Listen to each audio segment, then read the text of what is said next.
Thank you, Mr Chairman. I'd like to talk about a wide range of issues relating to this bill, but I couldn't let past the comments go from the member for Titai Tonga in support of this bill and how it's serving Māori interests, and note that the charter provisions that this bill replaces, which gave effect to a wide range of programming interests, including the issues of minority and Māori, are simply replaced in this bill by the requirement that TVNZ carries out its functions and maintains its commercial performance. How that serves the interests of Māori is beyond me, absolutely beyond me, absolutely beyond me. It's a joke.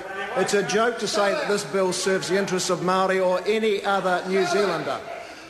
When I took on the broadcasting portfolio 2.5 years ago, I took the trouble to take a video out of a film I'd watched many years earlier as a young man called Network.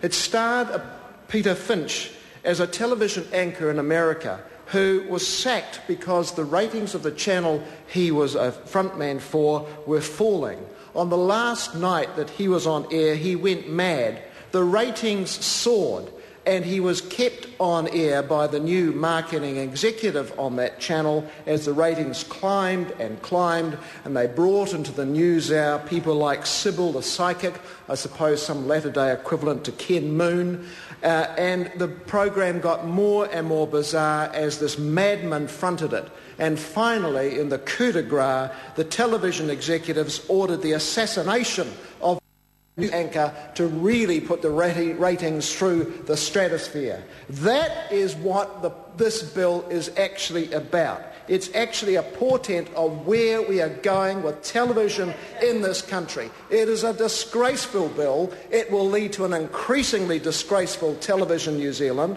It's from a minister who's got absolutely no clout in the cabinet, and it shows through this bill. It's from a government with an agenda to dumb down television New Zealand and prepare it for sale in any second term of a National Act government. If you thought Paul Henry was poor, if you thought Paul Henry's comments about the Governor-General not being a suitable Governor-General were poor, well, watch out, because there'll be one hell of a lot more of it coming down your Television New Zealand channels as a result of this bill. Because, as I said at the start, the only requirement that TVNZ has from here on as a result of the passage of this bill is to ensure that TVNZ maintains its commercial performance. And I think back to one of the earlier incidents involving Mr Henry and the head of news and current affairs for TVNZ tut-tutted, slapped him with a wet bus ticket, said he was a naughty boy, but he rated.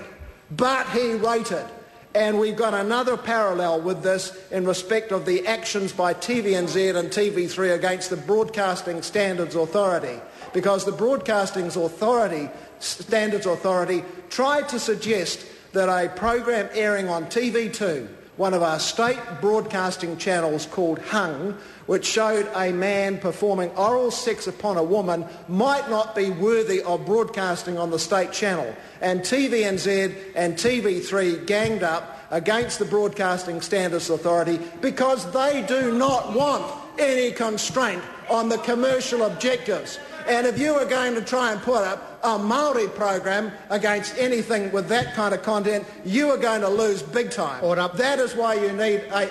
Sorry, Mr Speaker. Then the viewer loses big time. Māori interests lose big time, because you will not gain any audience share in a broadcasting environment where the only requirement, the single only requirement of the state broadcaster is to say, you shall coin it, you shall make a 9% dividend for this government. There is no other requirement, no other compunction, no other limitation upon you. That is all you to think about, is the money you are going to make for the government. And that's an appalling set of objectives for any government in a Western democracy to say to its state broadcaster, we don't give a damn what you do as long as you make money. That's an appalling indictment on us as parliamentarians. We are living in a democratic system. We must have a broadcaster who is not driven solely by commercial objectives. We should have a broadcaster who actually needs to consider the issues of balance, fairness and judgment and propriety, and not simply, will this rate?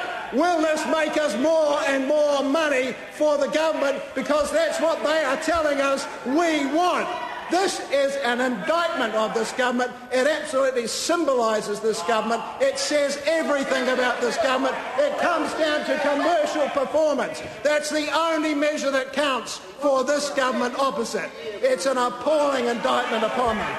This is a disgraceful, absolutely disgraceful bill. Order. I would like to hear what the member is saying, so please calm it down. Interjections should be rare and reasonable. Cross exchanges are not acceptable. Content on the bill, what the member is saying, fine. Brendan Burns.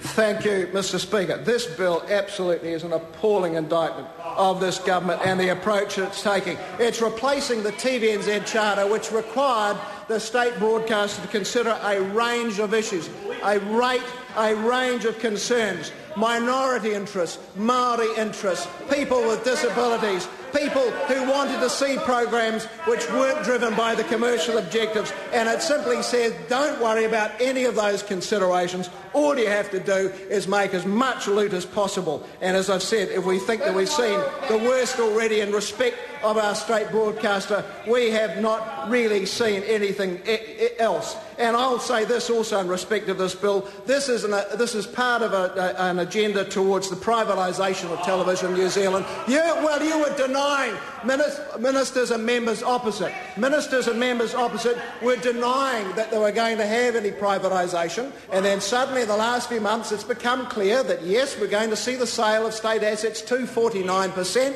After any election, which the National and ACT government are likely to win. And I'd have to say to the member for North Shore, with his departure and with the elevation to Parliament perhaps of Don Brash, the prospects of TVNZ being privatised have just increased, because there's not much restraint in respect of that party opposite already. And if Don Brash gets elected to the Parliament, we will see TVNZ put on the blocks very rapidly. And it'll probably be sold to the mates of this government, which have already seen the abandonment of a review of competition in broadcasting, which was desperately needed. The CC Mao, the Crown Monitoring Unit of the Treasury, actually told the incoming minister in his briefing papers that the value of TVNZ was being eroded by Sky and its increasing dominance of the broadcasting market in New Zealand. What did that minister do? He actually turned down the advice of the officials, said, we don't need any review of broadcasting, it's working perfectly well. And what's happening? The market share of Sky continues. We've got Freeview established by the last Labor government with channels 6 and 7 to make sure people had an alternative to the increasing commercialism of TVNZ. We had 2 non-commercial channels which gave people an opportunity to do something which was a bit more highbrow than hung. And what's happened? TVNZ 6 has been turned into a music youth channel, and TVNZ 7's being abandoned from the middle of next year. That's the prescription for broadcasting that this government follows. If it don't make a quid, it ain't got no value. And I say to members opposite, they need to think very carefully about this bill and what it prescribes. Because if you live by this, you will die by it. And you will have the whole situation emerging of an increasingly commercial TVNZ, and you will suffer from that as much as members on this side of the House. I thought I'd indicated to the member, can't bring the Speaker into the debate. Brendan Burns. My apologies again, Mr. Chair. My apologies. You ministers and members opposite, they will be the people who pay the price as much as members on this side, because when you get an increasingly dominant commercial environment, then there will be a price to be paid. And we've seen already the dominance of Sky in the last year this month, I think. It took on the Heartland channel using material paid for by New Zealand taxpayers. They cannot even see it. They've got to pay their coin to Rupert Murdoch to watch Television New Zealand content paid for them in the past. That's a portent of what's happening. That's the future of broadcasting under this government. There will not be anything made for Television New Zealand that doesn't have a commercial return. The independent producers know that the future is very bleak for them, because they actually are going to have to compete with that increasingly commercial content drawn from overseas, sexed up so people will view it. And how on earth is a good documentary going to screen in that sort of environment? Why would TVNZ put it to air in a slot when people can actually watch it,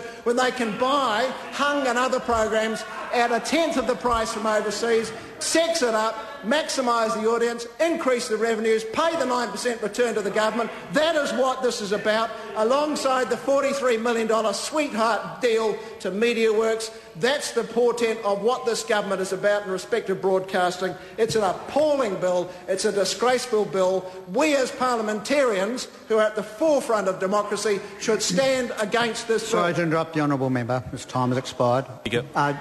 Call Jonathan Young.